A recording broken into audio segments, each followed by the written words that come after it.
All right, so we are at historic Paletta Mansion here, and we're going to be doing a sketch walk today. This is one of the oldest properties in Burlington. It's a really historic mansion. So we're going to pick a spot to sketch. Talk to you soon.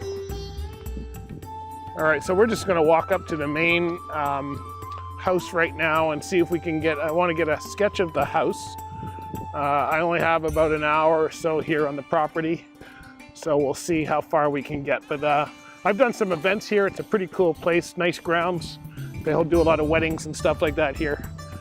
So there's the mansion there. I'm gonna find a spot to sketch. So here's my view of Paletta Mansion. This is the one I'm gonna sketch. And here's the reason I picked it. One, whenever you're sketching, always look for some kind of covering so you don't burn to death. This is one of the first hot days we've had. So it's pretty cool. It's springtime. Right now it's the beginning of May. And this is a nice angle of the house. I like this because of the corner. Whenever I'm doing a mansion or something, I like to do the corners. There's no greenery or flowers, which there usually is, but it's still, we can always add that as we want to. So I'm going to start with this sketch right here. When I'm sketching, I like to do a couple things. One, make sure you have a nice comfy chair. I like these fold-up chairs. And I just bring along a bag, which you can see this bag here. And in the bag, I've got a pocket for my pencils and pens, of course. If you've seen some of my other stuff, I've had some pretty elaborate sketches, especially if I'm working digital outdoors. But I kind of like to travel light because I never know where I need to walk to. So this is ready to sketch first. Comfortable. Got my headphones and my headset so I can listen to music, which is cool. Sunglasses always important. And don't forget a hat. And we're ready to get sketching. So I'm all set up, got my paper out, got my pen out here, and well, let's get started.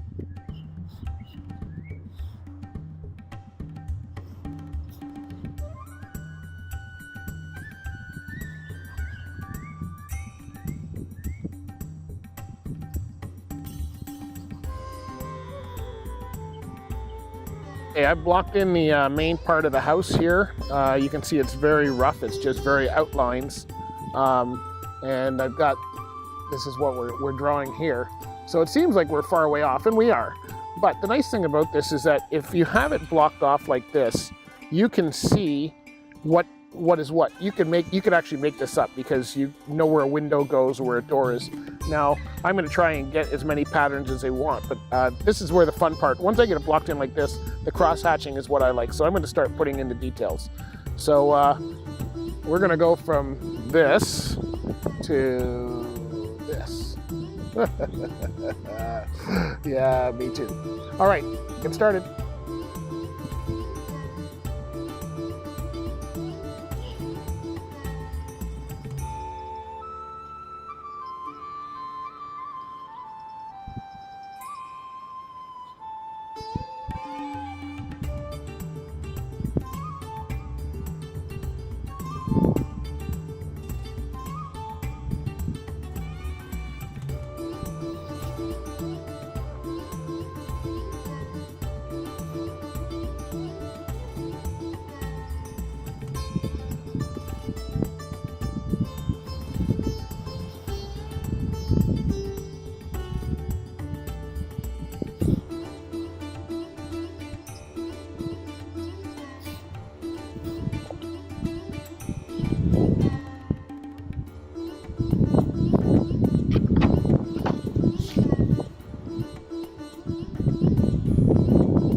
Remember, anything in shadow is,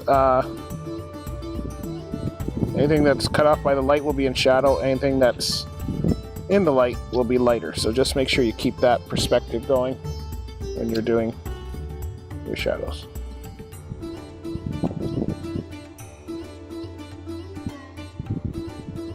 Alright, so I've got most of it actually cross-hatched in. I got all the details in the wall. I've still got more cross-hatching to do, kind of on trees and in these areas here, but I've got most of it established where if I had to, and I know I have to get going pretty soon, so I'm going to probably not get this finished while I'm here. But you can see we're getting there, right? It's a long process, but we're getting there. So this is in my sketchbook, 8.5 by 11 on both pages, and that's where we are. So I'm going to finish this up. Hope yours is going well too, and we'll keep going.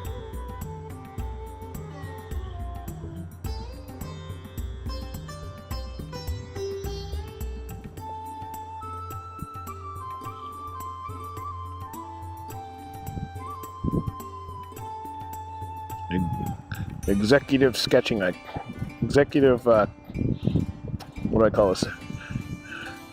Executive sketching or cross-hatching. Just executive squiggling, that's what I tried to say. I'll say it one time. This is how I put in a lot of the stuff. There's many ways to do it. There's lots of people who do it different ways. This one's working for me, so.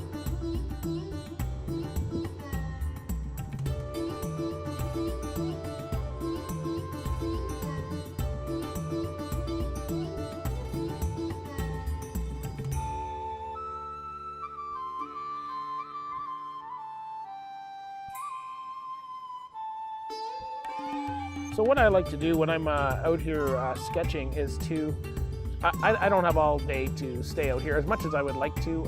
Usually I come out for an hour or two and that's about it. And that's probably not enough time to get all the cross-hatching and stuff done. But what I do is I get enough information done so that I can continue this. I can go now and continue this in a coffee shop. I've got enough information that I know what to do. I've taken a picture. It's important to take a picture of whatever you're drawing. You can always finish it up later and get the details. You just want to get in basic the blocking. What I enjoy about plein air sketching is just being outdoors. So I'm going to finish up my sketch as much as I can, and hopefully yours is going well too.